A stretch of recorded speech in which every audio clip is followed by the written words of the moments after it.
At the time of this recording, at least 217 people have been killed by Israeli bombs in Gaza. 63 of them were children, the vast majority non-combatants.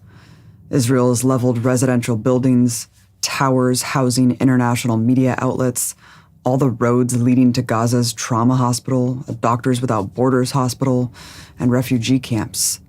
In the al-Shati refugee camp massacre on May 15th, they killed 7 members of the same family huddled in their home. And in one single air raid on May 16th, they killed 42 civilians, including 10 children. Every single one of these civilian dead, Israel claims were human shields. So there's nothing to condemn. It's not their fault. It's the fault of Hamas. Nothing to answer for, no pressure to stop, no accountability. We're just supposed to take their word for it. This is repeated without question by corporate media. For example, when Israel leveled the building housing Associated Press offices, claiming it was a secret base for Hamas, they provided no evidence whatsoever, even in secret, to the U.S. State Department. But CNN, instead of grilling Israel about the claim, instead grilled the Associated Press about turning a blind eye to Hamas. The human shield narrative is really the only defense Israel and the U.S. have for excusing these brutal crimes against humanity. Here's the thing. Claiming civilians you kill are human shields is not some sort of get-out-of-jail-free card. Why is it up to Israel to determine if their actions are war crimes or not? I'm going to give you 5 points that completely evaporate Israel's human shield defense and explain why it must be something to answer for in an international criminal court. Point 1. Israel provides no evidence that there are human shields. So far, the best they can do is share these photoshopped images. See, the building is red. That means Hamas is there.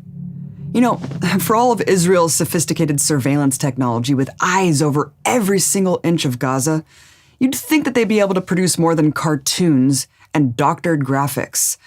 In fact, the only proof they have provided so far are fake videos of Hamas rockets in residential areas. On May 15th, the IDF published a video of an Israeli training operation using a Hamas decoy, but claimed it was an actual Hamas missile launcher near civilians. In another lie, Netanyahu's spokesman tweeted a video claiming it was Hamas firing rockets next to an apartment building. Turns out this was a video from 2018 in Syria. So where's the actual evidence? If they cannot provide any, their claims must be investigated and brought to a trial. Even if there was evidence that Israel was hitting legitimate military targets, it still is illegal to kill such an outrageous amount of civilians. And you can't legally blow up a hospital, even if there are militants nearby. Either way, Israel should not be allowed to be above the law. Point 2. We shouldn't take Israel's claims of human shields at face value, because they have an extensive history of lying about it. I think the most irrefutable example are their killings at Gaza's Great March of Return, which we documented in our film, Gaza Fights for Freedom. At this Great March, Israeli snipers directly targeted and killed 183 unarmed demonstrators, including 35 innocent children at these protests, journalists marked press, medics performing medical aid, a man in a wheelchair, and so many more. But Israel said they were all human shields, so it was all legitimate. Here's where they really exposed themselves. According to international law, human shield applies to civilians as collateral damage when you're targeting military forces in combat. But at the Great March protests, there were no militants, nobody shooting at Israelis, nobody with weapons, no targets remotely connected to military operations. So if all of those children, medics, journalists, and disabled people were human shields, who were they shielding? Even when they killed celebrated female medic Razan al-Najjar, they released a propaganda video saying she was a human shield. But shielding what? Under no circumstances would killing that many civilians at an unarmed protest, with the defense that they were human shields for non-existent military targets, hold up for a second in a war crimes tribunal. Today, Israel relies on the fog of war to make this claim seem possible. But just 2 years ago, Israel showed an irrefutable pattern of lying about human shields, and now they have zero credibility. Point 3.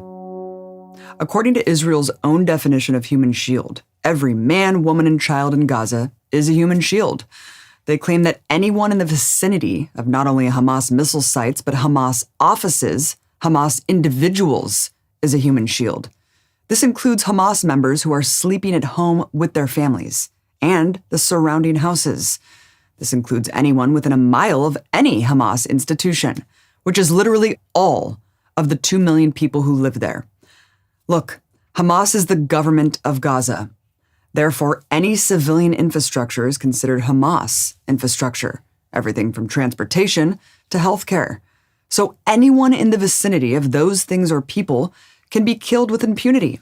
Even Israel's Minister of Defense confirmed that this is indeed their view, stating on May 18th that, quote, no person, area, or neighborhood in Gaza is immune from airstrikes.